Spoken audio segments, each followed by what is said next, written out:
Hello and welcome to another episode of today's GK. I am Pooja Devedi, and in this segment today, we bring to you objective questions on a daily basis to help you crack prelims. Let's begin with the practice question of the last segment. Consider the following statements regarding locust attack. Heavy rains and an increasing number of cyclones enabled unprecedented breeding and the rapid growth of locust population on the Arabian Peninsula. Due to the 1926-1932 locust plague in India, the British government began research into the desert locust. So we have to select the correct statement. The first statement is correct, that heavy rains and an increasing number of cyclones because of the changing of the climate has enabled unprecedented breeding and the rapid growth of locust population in the Arabian Peninsula. And yes, there was a locust plague in India from the year 1926 to 32. And which actually had an initiative by the British government to occur to begin research into desert locust. The correct answer is option C.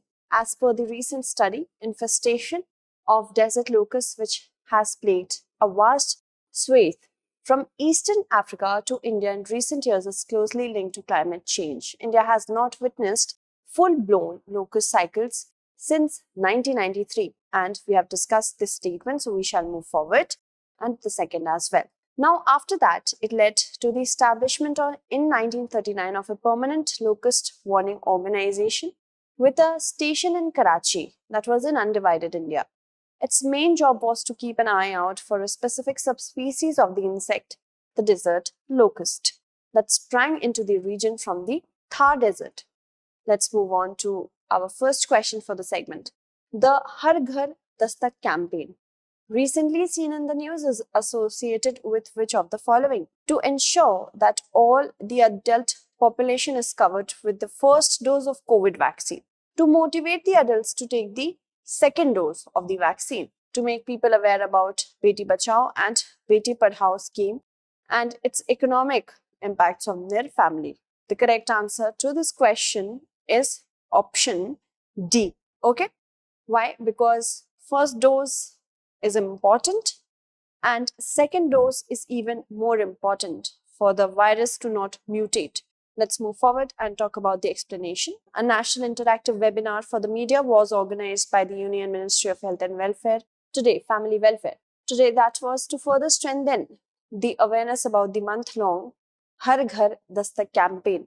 It aims to ensure that all the adult population is covered with the first dose of COVID vaccine, while those who are due for the second doses are also motivated to take the second dose. Har GharDastak means knocking at every door, aims to reach out to those eligible candidates who have either not taken their first dose or for some reason they have missed their second dose. Healthcare workers will conduct door-to-door vaccination of eligible people across India, with a special focus on districts where less than 50% of the eligible population has been vaccinated. Moving on, consider the following statements regarding daylight saving time.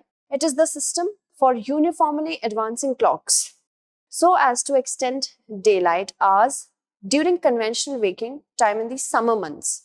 In countries in the northern hemisphere, clocks are usually set ahead 1 hour in late March or in April and are set back 1 hour in late September or in October.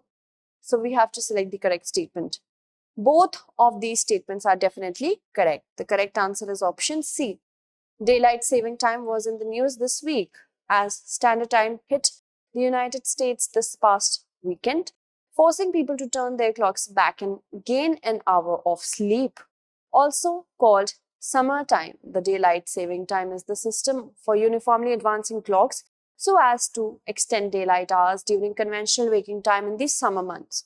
And the practice was first ever suggested in a whimsical essay by Benjamin Franklin in 1784. Moving on to the next question.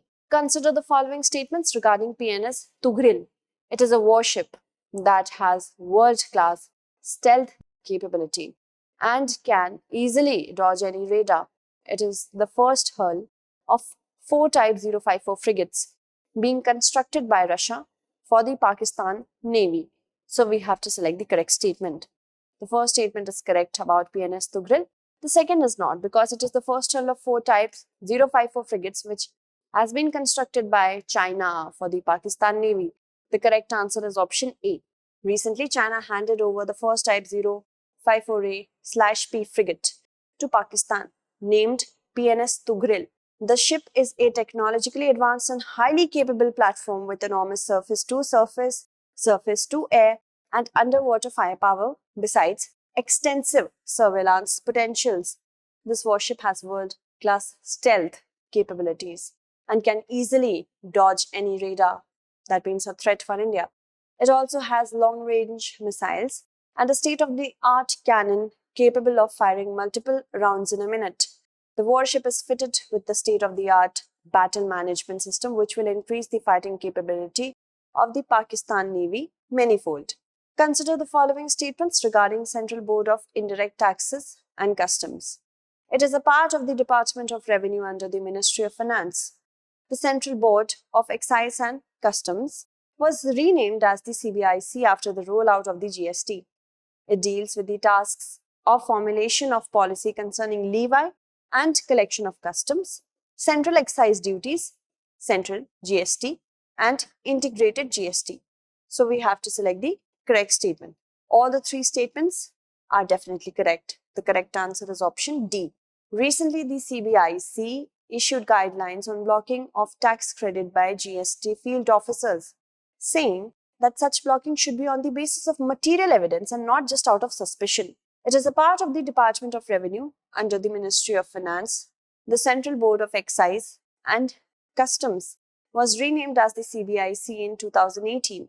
That was after the rollout of the GST, dealing with the tasks of formulation of policy concerning levy and collection of customs, central excise duties, CGST and IGST. Consider the following statements regarding Acharya Kripalani. He earned the moniker Acharya around 1922 when he was teaching at a Gujarat Vidyapith, founded by the Mahatma a couple of years before. He was the president of the INC at the time of independence. So we have to select the correct statement. Both are correct. The correct answer is option C. Recently, the Prime Minister has paid tributes to Acharya Kripalani on his birth anniversary, that is on the 11th of November. He was an independence activist, Indian politician, and an educationist. From 1912 to 27, he taught at various places before becoming wholly involved in the freedom movement, earning the moniker Acharya around 1922 when he was teaching at the Gujarat Vidyapith, which was founded by the Mahatma a couple of years ago. He was part of the non-cooperation movement and the civil disobedience movement and Quit India movement. He was the president of Indian National Congress at the time of the independence. He served in the interim government of India and the Constituent Assembly of India. Moving on, consider the following statements. The RBI Retail Direct Scheme allows retail investors to buy and sell government securities online in secondary markets only. RBI Integrated Ombudsman will help in improving the grievance redress mechanism for resolving customer complaints against RBI regulated entities.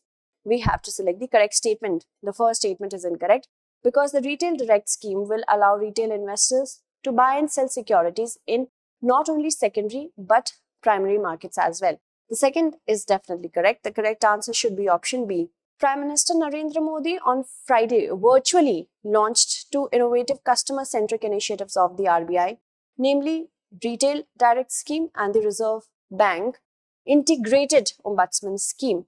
The Retail Direct Scheme will allow retail investors to buy and sell government securities online, both in the primary and secondary market.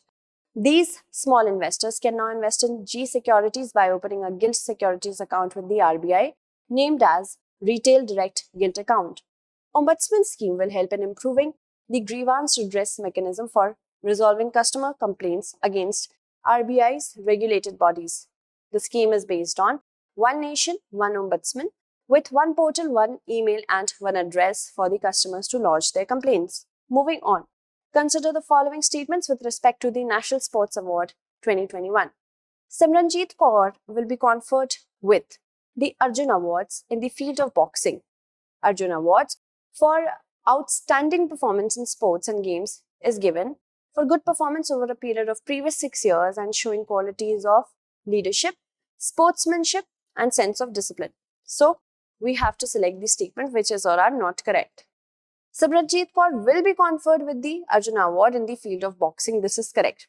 But this award is given for outstanding performance, for good performance which is over a period of past 4 years and not 6 years, and showing qualities of leadership, sportsmanship, and sense of discipline. So, B, 2 only is not correct. President Ramnath Kovind will give away the National Sports Awards 2021 at Rashtrapati Bhavan today. Arjuna Awards for outstanding performance in sports and games is given for good performance over a period of previous 4 years and showing qualities of leadership, sportsmanship, and sense of discipline. Simranjeet Kaur will be conferred with this award in the field for boxing. Moving on, consider the following statements with respect to the Conference of Parties. It is a mechanism which has been developed under the United Nations Framework Convention on Climate Change.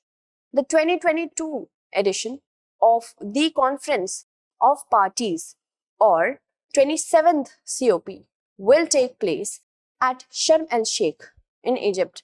The first COP meeting was held in Bonn, Germany in March 1995, so we have to select the correct statement. The first statement is correct, that this is a mechanism under the United Nations Framework Convention on Climate Change. And the next COP will be taking place at Sharm el-Sheikh in Egypt, but the first COP meeting was held in Berlin, Germany, which was in March 1995. So the third statement is incorrect. The first and second are correct. The correct answer is option A. Nations have softened their stand on fossil fuels phase out at COP26 at the Glasgow meet.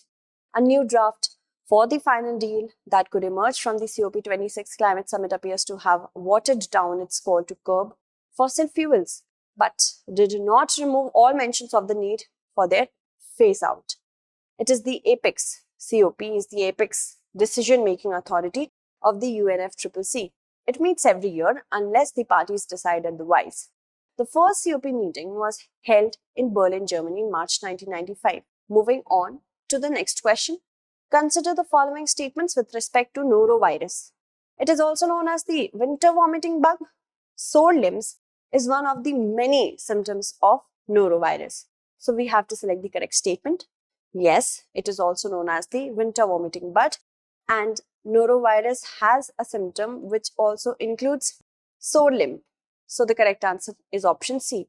As the presence of norovirus gets confirmed in Wayanad district in Kerala, the state health minister, Veena George, convened a meeting and took stock of the situation. Norovirus, also known as the winter vomiting bug, is described as a very contagious virus that causes sudden onset of vomiting and diarrhea. The symptoms of norovirus emerge within 24 to 48 hours of getting infected. Sudden nausea, vomiting, diarrhea, high temperature, abdominal pain, sore limbs. Moving on, consider the following statements with respect to Enforcement Directorate. It draws its powers from the Prevention of Money Laundering Act 2002 only. The origin of this directorate goes back to the 1st of May 1956. We have to select the correct statement. The first statement is incorrect. Not only PMLA Act of 2002 dictates the powers of Enforcement Directorate, but also the FEMA of 1999. So, first is incorrect. Second is correct, that the origin goes back to 1st May 1956. The correct answer should be option B, that is 2 only. A Special Prevention of Money Laundering Act court has extended the Enforcement Directorate custody of former Maharashtra Home Minister Anil Deshmukh till Monday. Enforcement Directorate is a multidisciplinary organization mandated with the task of enforcing the provisions of 2 special fiscal laws, Foreign Exchange Management Act of 1999 and Prevention of Money Laundering Act of 2002. The origin goes back to 1st May 1956, when an enforcement unit was formed in the Department of Economic Affairs in order to handle the exchange control laws violation under the FERA of 1947. In the year 1957, it was renamed as Enforcement Directorate. The administration control of the Directorate was transferred from the Department of Economic Affairs to the Department of Revenue in the year 1960. Let's move on to the practice question for the next segment. Consider the following statements regarding Asia Pacific Economic Cooperation Forum. It is a regional economic forum established in 2000 to leverage the growing interdependence of the Asia Pacific. It is aimed to create greater prosperity for the people of the region by promoting balanced, inclusive, sustainable, innovative, and secure growth, and by accelerating regional economic integration. So we have to select the correct statement. I hope you'll be answering it correctly. That's it for today. Tomorrow we shall meet again with another segment. Until then, stay updated, and thank you so much for watching.